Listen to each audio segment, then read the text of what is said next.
আসসালামু আলাইকুম। শুভ্র লিখেছেন হুমায়ুন আহমেদ। কে যেন ডাকলো, শুভ্র, শুভ্র। আমি চোখ বন্ধ করে গাড়ির পিছনের সিটে বসে আছি। বৃষ্টির শব্দ শোনার চেষ্টা করছি। গাড়ির কাঁচ উঠানো, তারপরেও বৃষ্টির শব্দ শোনা যাচ্ছিল। এর মধ্যে হঠাৎ কানে এলো, শুভ্র, শুভ্র।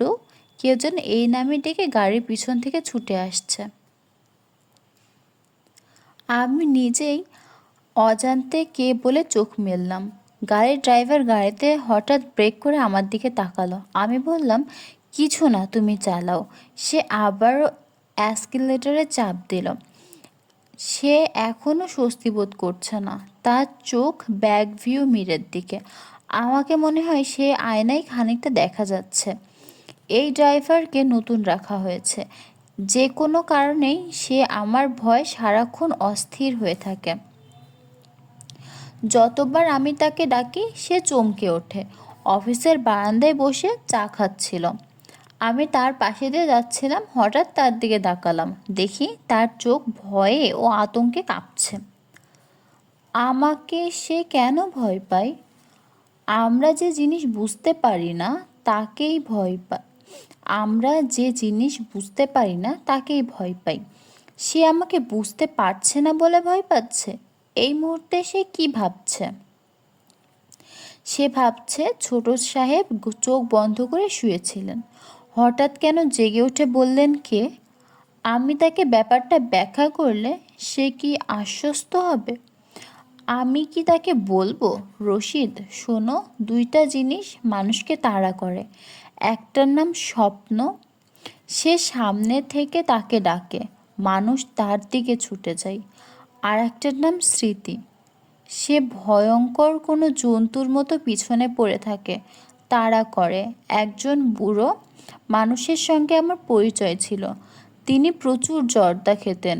ফুলের সৌরভের মতো জর্দার সৌরভ তাকে ঘিরে থাকতো। ওই ভদ্রলোক আমাকে ডাকতেন শুভ্র নামে। তিনি চলে গেছেন, নামটা ফেলে রেখে গেছেন। ওই নামটা মাঝে মাঝেই আমাকে তাড়া করে। একটু আগেও করছিল বলে ভয়ে আমি বলছিলাম কে? ওই বুড়ো ভদ্রলোকের ছেলে মেয়ে বা তার স্ত্রীর সঙ্গে আমার খুব কথা বলার শখ। তাদের কাছে আমি জানতে চাইব, বুড়ো ভদ্রলোক শুভ্র নামের বাচ্চা একটা ছেলেকে এত ভালো কেন বেসেছিলেন? কার্যকরণহীন ভালোবাসে বলে এই জগতে কিচ্ছু নেই। সব কিছুর পিছনে কারণ আছে। প্রথমে কজ, তারপর এফেক্ট। ভালোবাসা যদি এফেক্ট হয়, তার পিছনের কজটা কি? আমি ওই বুড়ো মানুষের পরিবারের সদস্যের কাছে জানতে চাইব। আপনারা কি আমাকে ওনার সম্পর্কে বলবেন? আমি ভাষাভাবে শুনেছি মৃত্যুর আগেও তিনি শুভ্রকে ডেকেছেন। কেন ডেকেছেন? তিনি শুভ্র সম্পর্কে কি বলতেন? আচ্ছা, শুভ্রকে কোলে নিয়ে কি তার কোনো ছবি আছে?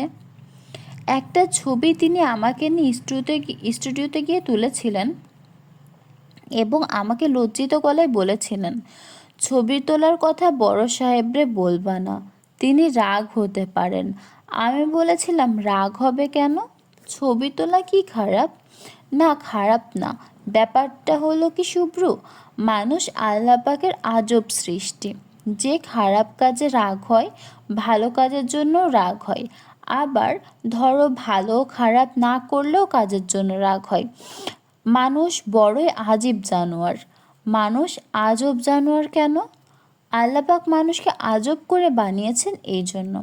আল্লাপাক মানুষকে আজব করে কেন বানিয়েছেন? এইটাই তো বাবা বুঝি না, প্রায়ই চিন্তা করি, কুল পাই না। তিনি তো কত কিছুই সৃষ্টি করলেন, মানুষ আজীব করলেন কেন? তিনি নিজেই খুব আজীব এই জন্য। উনি কি খুবই আজীব? উনি কি এমন কিছুই জানি না বাবা? আপনি জানেন না কেন? আমার তখন প্রশ্নকাল চলছে, শুধুই প্রশ্ন করি এবং তিনি ক্লান্তিহীনভাবে আমার প্রশ্নের জবাব দিয়ে যান। আমার প্রশ্ন এবং তার উত্তরগুলো লিখে রাখলে অদ্ভুত কিছু ব্যাপার জানা যেত। একজন অত্যন্ত সাধারণ মানুষের পৃথিবী সম্পর্কে ধ্যান ধারণা। বুড়ো মানুষের পরিবারের কাউকেই খুঁজে পাইনি। বুড়ো মানুষটার মতো সবাই হারিয়ে গেছে। আমার সকল চেষ্টায় বিফলে গেছে। আমি হাল ছেড়ে দিইনি। সবশেষে চায়না ভাইকে বললাম, এদেরকে কাউকে খুঁজে বের করতে পারবে? চায়না ভাই আমাকে চমকে বললেন, অবশ্যই। তিনি হুকুম দেন, আমি বাইট করি। 1 মাসের ভিতর যদি বাইট না করতে পারি, চায়না ভাই নাম বদলায়ে আমি নিজের নাম রাখবো চায়না ভয়েন। কিভাবে বের করবে? মানুষ খুঁজে বের করা কোনো ব্যাপার না ছোট সাহেব। মানুষ যেখানে যায় গন্ধ রেখে যায়। মানুষরে বাইর করন যায় গন্ধে গন্ধে। 1 মাসের মধ্যে পারবে? অবশ্যই। আজ আশ্বিন মাসের 3 তারিখ, কার্তিকের 3 তারিখের মধ্যে আপনি খবর পাবেন ইনশাল্লাহ। আচ্ছা ঠিক আছে, আপনি নিশ্চিন্ত থাকেন ছোট সাহেব। আজরাইল মানুষকে খুঁজে বের করে না? আমি তো আজরাইলেরই মতো। খুবই আশ্চর্য ব্যাপার, বুড়ো মানুষটা যেভাবে আমার প্রতি আকৃষ্ট হয়েছিলেন, চায়না ভাই নামের ওই ভয়ঙ্কর মানুষটাও একইভাবে আমার দিকে আকৃষ্ট হয়েছে। রোজ একবার আমাকে না দেখলে তার নাকি ভালো লাগে না। আচ্ছা, মানুষের শরীরে কি বিশেষ কোনো গন্ধ আছে, কিংবা কোনো ম্যাগনেটিক ফিল্ড? একজনের জন্য এক এক রকম। যার সঙ্গে সেই ম্যাগনেটটা ফিল্ডের রেসপন্স হচ্ছে, সেই ভয়ঙ্করভাবে আলোড়িত হচ্ছে, সেই আটকা পড়ে যাচ্ছে। রশিদ রশিদ স্টিয়ারিং হুইল হাতে নিয়ে চমকে উঠল। গাড়ির ব্রেকেও পা দিয়ে আছে। সে ভীত গলায় বলল, জি স্যার। ক্যাসেটটা দাও তো। ক্যাসেট চলুক। রশিদ আমার হাত থেকে ক্যাসেট নিল। ক্যাসেট বাজতে শুরু করলে সে আরেকটা ছোটোখাটো চমক খাবে। ক্যাসেটে কোনো গান বাজনা নেই। এই ক্যাসেটে আছে মীরার হাসি। ক্যাসেটটা বাজছে, আমি মীরার হাসি শুনছি। ড্রাইভার চোখ মুখ শক্ত করে হাসি শুনছে। রশিদ, জি স্যার। হাসি কেমন লাগছে? জি স্যার, ভালো। কীরকম ভালো? খুব ভালো স্যার। আচ্ছা ঠিক আছে, এখন এই হাসিটা শোনো। দাও এই ক্যাসেটটা। এখন বাজছে বিনুর হাসি। সে মীরার মতো এক নাগারে হাসে না, লজ্জা পেয়ে থেমে থেমে হাসে। রশিদ, জি স্যার। এই হাসিটা কেমন? ভালো স্যার। এই হাসিটা বেশি ভালো না আগেরটা? দুইটাই ভালো। আচ্ছা ঠিক আছে, এখন দাও ক্যাসেটটি। 3 নাম্বার হাসি। রশিদ ভীত মুখে 3 নাম্বার ক্যাসেট চালু করলো। এইবার হাসছে আসমানি। আসমানির হাসির সঙ্গে মীরার হাসির মিল আছে, বেশ ভালো মিল। আমি চোখ বন্ধ করে মিল এবং অমিলগুলো ধরার চেষ্টা করছি, ধরতে পারছি না। ড্রাইভার রশিদ কি আমাকে পাগল ভাবছে? মনে মনে নিশ্চয়ই ভাবছে। রশিদ একা না, অনেকেই তাই ভাবছে। ওই দিন মীরার সঙ্গে দেখা করতে গেলাম। বিয়ের পর সে কতটা বদলে গেছে সেটা দেখার জন্য। কোথায় যেন পড়েছিলাম, বিয়ে হবার আগ পর্যন্ত মেয়েদের চোখের ভরসাহারা দৃষ্টি থাকে। বিয়ের পর সেই দৃষ্টি বদলে যায়, দৃষ্টিতে ভরসা ফিরে আসে। মীরার মধ্যে কোনো পরিবর্তন দেখলাম না, কিন্তু সে আমাকে দেখেই চমকে উঠল। তার চোখে পাগল পাগল ভাব এসে গেছে। পাগল পাগল ভাবটা কী রকম? পাগলদের চোখের মনি কখনো কোনোখানে স্থির হয় না। তোরও হচ্ছে না। আমি তোমার ঘর সংসার দেখছি বলে আমার চোখের মনি নড়াচড়া করছে? তুই কিছুই দেখছিস না। আমাকে ভুলানো এত সহজ না। শুভ্র, তুই কি কষ্টে আছিস? না, তোকে দেখে মনে হচ্ছে তুই কষ্টে আছিস। আমার প্রতি তোমার প্রবল মমতা আছে বলে তুমি এরকম ভাবছো। প্রবল মমতার কারণে মনে হয় মমতার মানুষটা বুঝি কষ্টে আছে। সব মাকে দেখবে, যদি সে তার সন্তানকে কয়েকদিন অদর্শনের পর দেখে, তাহলে বলবে, আহারে রোগা হয়ে গেছে। এটা হলো মাদার কমপ্লেক্স। তুই কথাও বেশি বলছিস। কথা বেশি বলো পাগলামের লক্ষণ। তোমার ধারণা আমি পাগল? এখনও না, তবে তুই ওই পথ ধরেছিস। কিছুদিনের মধ্যে তুই ট্রাফিক কন্ট্রোল করবি। আমি হাসলাম। মীরা কঠিন গলায় বলল, হাসবি না। আমি ঠাট্টা তামাশা করছি না। রাতে তোর ঘুম ভালো হয়? খুব ভালো ঘুম হয়। তোমার ঘুমের খবর কি বলো? আখলাক সাহেব তোমাকে রাত্রে ঘুমোতে দেন? সে দেয়, আমি তাকে জাগিয়ে রাখি। বক বক করি। রাত 3টার সময় বলি, বৃষ্টি হচ্ছে। ছাদে চলো তো, ভিজবো। বেচারা মহা বিপদে পড়েছে। তুমি তো মনে হয় ওনার প্রেমে হাবুডুবু খাচ্ছ। তা খাচ্ছি। ওই প্রেমটা শুরু হয়েছে বিয়ের পর। ওই প্রেমের সঙ্গে শরীরের একটা ব্যাপার আছে, তাই বলে সেই প্রেমকে তুচ্ছ বা ছোট করার কিছু নেই। শুভ্র, তুই আমার একটা কথা শোন। বিয়ে করে ফেল। কাকে বিয়ে করব? যে কাউকে। রহিমা, ফাতেমা, উর্মি, টুর্মি, অ্যানিওয়ান। আমার ধারণা তুই যাকেই বিয়ে করিস না কেন, তার জন্য তোর ফিলিংস একই থাকবে। ফাতেমাকে তুই যতটা ভালোবাসবি, উর্মিকেও তুই ততটাও ভালোবাসবি। একটু বেশিও না, একটু কমও না। চা খাবি? না। মদ খাবি? এটা হলো মদের বাড়ি। পৃথিবীতে হেন মদ নেই যে এই বাড়িতে নেই। না, মদ খাবো না। কিছু একটা খা। শরবত খাবি? প্লেন অ্যান্ড সিম্পল লেবুর শরবত। আচ্ছা, দাও। মীরা লেবু শরবত বানাতে বানাতে বলল, তোর কি অন্ধ মেশকাত সাহেবকে মনে আছে? হুম, উনি সেদিন এসেছিল। আমি দাওয়াত করে এনেছিলাম। হাত দেখাতে ইচ্ছা করছিল। উনি হাত দেখলেন, মানে চোখ দেখলেন না। উনি যেভাবে দেখেন সেভাবে দেখলেন। তারপরও কি বললেন জানিস? কি বললেন? উনি খুবই অদ্ভুত কথা বললেন। উনি বললেন, বিয়ের প্রথম বছরই আমার একটি কন্যা সন্তান হবে। সে তার নিজের প্রতিভায় দেশের সকল মানুষের হৃদয় হরণ করবে। মেশকাত সাহেবের কথা শুনেই আমার গা শিরশির করে উঠতে শুরু করলো। কারণ কি জানিস? ওনার হাত দেখার আগেই আমি কনসিভ করেছি। এখনও ডাক্তারি পরীক্ষায় কনফার্ম হয়নি, বাট আই নো আমার যে মেয়ে হবে সেটাও আমি জানি। খুব আনন্দ লাগছে? হ্যাঁ, খুবই আনন্দ লাগছে। আমার মাথায় এখন কিচ্ছু নেই, শুধুই আমার মেয়ে। আখলাক বিছানায় যাওয়ার সময় মাত্র ঘুমিয়ে পড়ে, আমি জেগে থাকি এবং মেয়ের সঙ্গে কথা বলি। মেয়ের সঙ্গে কথা বলো? হ্যাঁ, সিরিয়াস ধরনের কথা। তোকে নিয়ে আমাদের মধ্যে অনেক কথা হয়, অনেক আর্গুমেন্ট হয়। তর্কে আমি ওর কাছে সবসময় হেরে যাই। আমি ওর নাম দিয়েছি তর্ক সামগ্রী। তোকে নিয়ে যখন তর্ক হয় তখন সে সব সময় তোর পক্ষ নেয়। মীরা কথা বলছে, আমি অবাক হয়ে দেখলাম মেয়ের কথা বলতে বলতে তার চোখ ভিজে উঠছে। ভালোবাসা ব্যাপারটা কি? যে মানুষটি পৃথিবীতে এখনও আসেনি তার প্রতি এমন গাঢ় ভালোবাসা কিভাবে হয়? এই ভালোবাসা কেমন ভালোবাসা? মীরার কাছ থেকে বিদায় নেওয়ার সময় সে বলল, তুই একটা কাজ করিস তো, মেশকাত সাহেবের সঙ্গে দেখা করিস। উনি কি বলেন? বিশেষ কিছু জানতে চাইলে ওনাকে বলবি, স্পেসিফিক্যালি জিজ্ঞাসা করবি। আমি বললাম, আধুনিক পদার্থবিদ্যা কি এইসব বিশ্বাস করে? তোর ধারণা করে না? না, আমার ধারণা করে। সাবে এটমিক লেভেল চিন্তা কর শুভ্র, মানুষ সেই লেভেল কি দিয়ে তৈরি?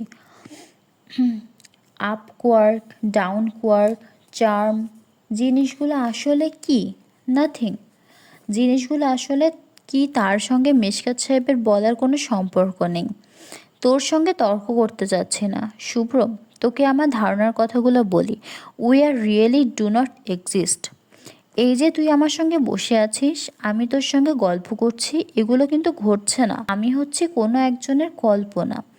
সেই কোনো একজনটাই হয়তো god, the one and the only.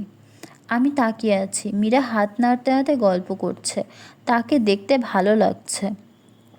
আমি মীরার গল্পে বাধা দিয়ে বললাম, আমার ধারণা তুমি এইসব উদ্ভট থিওরি রাত জেগে জেগে আখলাক সাহেবকে শোনাও এবং উনি খুব মন দিয়ে বাধ্য ছাত্রের মতো শোনেন। মীরা হাসতে হাসতে বলল, তা শোনে এবং যা বলি বিশ্বাস করে। আখলাকের এই অংশটি আমার খুব পছন্দ। তোকে বিয়ে করলে পছন্দের এই অংশটি থেকে আমি বঞ্চিত হতাম। ভাগ্যিস তোকে বিয়ে করিনি। আমাকে বিয়ের প্রশ্ন আসছে কেন? কথার কথা বললাম। তোকে কিংবা তোর মতো কাউকে। অবশ্যই তোর কথা একেবারেই যে ভাবিনি তা না। মীরা হাসছে। এই হাসি আর ক্যাসেটের হাসি এক না, অনেক আলাদা। মীরার হাসি নিয়ে গবেষণা করিনি, করা উচিত ছিল। চিন্তা চেতনার পরিবর্তনের সঙ্গে সঙ্গে হাসির শব্দ বদলে যায়, শব্দের ফ্রিকোয়েন্স বদলায়। কিছু ফ্রিকোয়েন্স বাদ পড়ে, কিছু নতুন ফ্রিকোয়েন্স যুক্ত হয়। কেন এসব নিয়ে কেউ ভাবছে না?